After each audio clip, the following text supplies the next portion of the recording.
नमस्कार. आपण मागच्या वेळेस चर्चा केलेल्या त्या कथेचा म्हणजे भूतकाळातून मुक्तता, शापित किल्ल्याचं रहस्य याचा पुढचा भाग आज पाहूया. आठवत असेल, आरव आणि मीरा पुण्याला परतलेत, पण अजूनही अस्वस्थ आहेत. हो, आणि ती अस्वस्थता काही कमी होत नाही, उलट वाढतच जाते. ते शब्द त्यांच्या कानात घुमत राहतात. तुम्ही परत आला आहात. आणि मग तो धक्कादायक क्षण येतो, मीराच्या फोनवरचा फोटो. बरोबर. तो फोटो जो त्यांनी किल्ल्यावर काढला होता, त्यावरच्या कोरीव कामात आरव आणि मीरा 1895 आता एका तिसऱ्या चेहऱ्याची भर पडलेली दिसतीये. तोच लाल डोळ्यांचा ब्रिटिश सैनिक. अरे बापरे, म्हणजे भूतकाळ आता फक्त मनात नाही तर त्यांच्या मोबाईलमध्ये पण आलाय. अगदी. हा कथेतील खूप महत्वाचा टप्पा आहे, जिथे ते अलौकिक म्हणजे सुपरनॅचरल आता भौतिक लगात हस्तक्षेप करू लागतंय. साहजिकच आरव आता शांत बसणार नाही.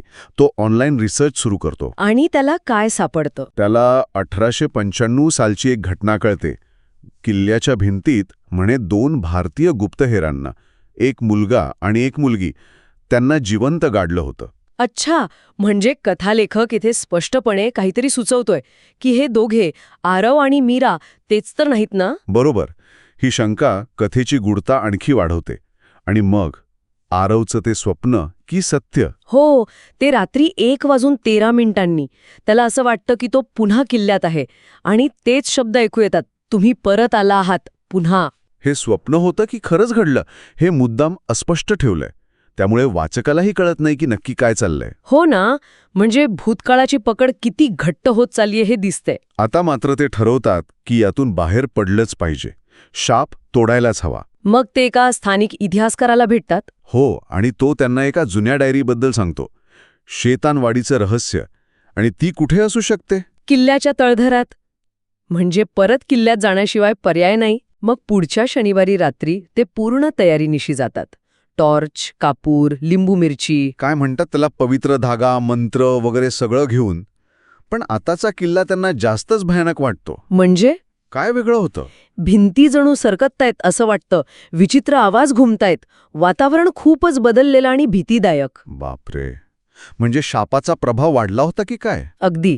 आणि बऱ्याच अडथळ्यांनंतर त्यांना ती डायरी सापडते अखेर, तळघरात. आणि त्यात काय लिहिलेलं असतं? तो महत्वाचा भाग.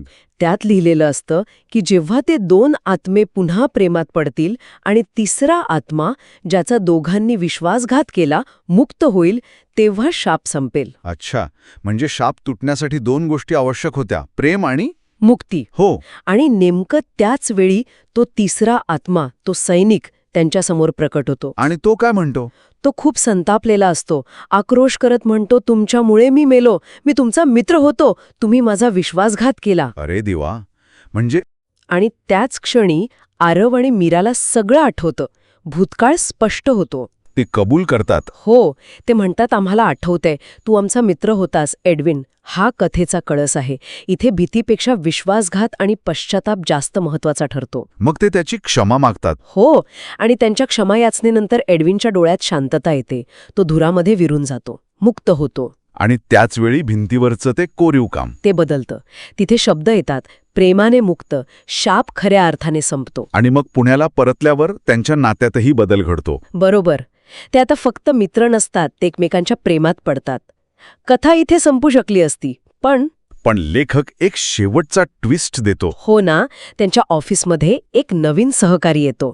त्याचं नाव एडविन शर्मा. काय सांगता, एडविन? हो, आणि तो त्यांना बघून म्हणतो, ही जागा ओळखीची वाटते, विशेषतः तुम्ही दोघे. अरे बापरे, म्हणजे कथा त्या प्रश्नावर संपते की शाप खरंच संपला होता का, की तो फक्त एका नवीन रूपात परत आला. जसं कथेत म्हणलंय, एकदा भूतकाळ जागा झाला की तो पुन्हा झोपत नाही.